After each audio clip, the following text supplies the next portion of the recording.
ఒక మంచి వార్త, శుభవార్త అనుకోవాలనుకుంటే మనకేంటంటే అద్భుతమైన విషయం ఏంటంటే బృహస్పతి కర్కాటక రాశిలో ప్రవేశించడం. అంటే చాలామంది కామెంట్స్ చేస్తున్నారు, ఏంటి రాశి ఫలాలు చెప్తాం, మనం ఏంటి ఎప్పుడు మనకి విముతుండగా, మన కష్టాలు ఎప్పుడు తీరవా, ఏమైనా ఇబ్బంది ఉంటుందా అంటే కొన్ని గ్రహాలు ఎక్కడ కూర్చున్నా అక్కడ ఏడాదిన్నర ఉంటాయి, కొన్ని 2.5 సంవత్సరాలు ఉంటాయి. ఉదాహరణకి శనీశ్వరుడు ఉన్నాడు అనుకోండి, 2.5 సంవత్సరాల వరకు ఉన్న రాశిని కదలరు. రాహుకేతు ఉన్నా అనుకోండి, సంవత్సరం వరకు కదలరు. బృహస్పతి సంవత్సరం వరకు ఒక రాశిని కదలరు.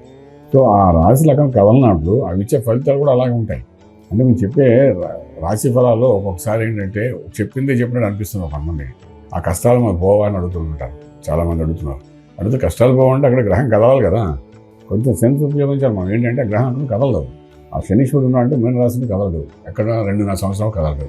రాహు ఉన్నా అంటే సంవత్సరం వరకు కుంభరాశిని కదలడు. ఈ నవంబర్కి ఎప్పుడు రాహు కదులుతాడు, శనీశ్వరుడిని చూస్తే నవంబర్ డిసెంబర్లో కలుస్తాడు. ఇవి మారితే కానీ అసలు మేజర్ ఇష్యూస్ ఏవైతే అవి సాల్వ్ అవ్వవు ఒక్కొక్కసారి. ఫర్ ఎగ్జాంపుల్, అది మీ ఒక భాగ్యంలో ఉన్నా అనుకోండి, శనీశ్వరుడు మొత్తం మీ భాగ్యం తగిలినట్టు తింటాయి. అక్కడ 2.5 సంవత్సరాలు మీకు ఎంత గ్రహాలు అనుకూలించినా కూడా లక్ ఫేవరింగ్ అనేది జరగదు. రాసి పెట్టుకోండి.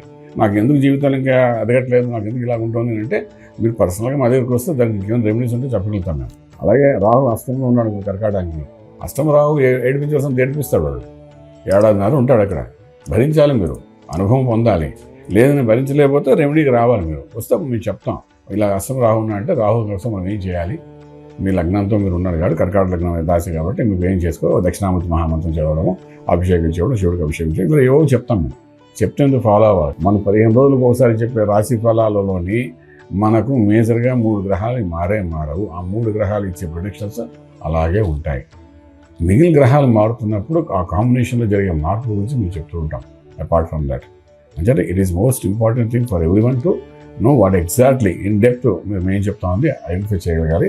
చిన్న మార్పులు ఏవైతే ఉన్నాయో వాటిని దృష్టిలో పెట్టుకుని దాన్ని మనం ఇప్పుడు ఎలా ఉండాలని చెప్పి అలా ముందుకు వెళ్ళడానికి ప్రయత్నం చేయగలిగితే, కొన్ని గైడ్లైన్స్ తీసుకుని దాన్ని బట్టి ఫాలో అయ్యి ముందుకు వెళ్ళడానికి ప్రయత్నం చేస్తే ఆ నెగిటివ్ ప్లానెట్స్ ఏమన్నా చేసే ఇబ్బంది నుండి బయట నుండి ఎలా పడాలి, ఎటువంటి మంత్ర సాధన చేయాలి, ఎటువంటి రత్నాలు పెట్టుకోవాలి, లేదా ఎటువంటి పూజ చేసుకోవాలి, లేదా ఎటువంటి సాధన బీజాక్ష మంత్ర సాధన చేసుకోవాలి, ఎటువంటి ప్రక్రియలు చేయాలి, కర్మ సిద్ధాంతం ప్రకారం దానధర్మాలు ఎలా చేసుకోవాలి, గోసేవ ఎలా చేసుకోవాలి, ఇవన్నీ మేము ఎందుకు చెప్తామంటే ఆ కథలను గ్రహాలను మనం ఏం చేయగలుగుతాం చెప్పండి. Nobody can change it. ఇంకా ఇవన్నీ దృష్టి పెట్టి చెప్తాం. గోచారం అనేది చాలా ఆలోచించి చెప్పాల్సిన విషయం. అలా మీకు వివరంగా ఎందుకు చెప్తానంటే సో దట్ ఎప్పటికప్పుడు 15 రోజులకు వచ్చే మార్పుని మీరు ఐడెంటిఫై చేసి జాగ్రత్తగా అడుగు వేసుకుని వెళ్తారు. ఇబ్బంది పడకూడదు. ఒక గైడ్లైన్స్ మీరు చెప్పడానికి ప్రయత్నం చేస్తుంది తప్ప ఇంకేం కాదు.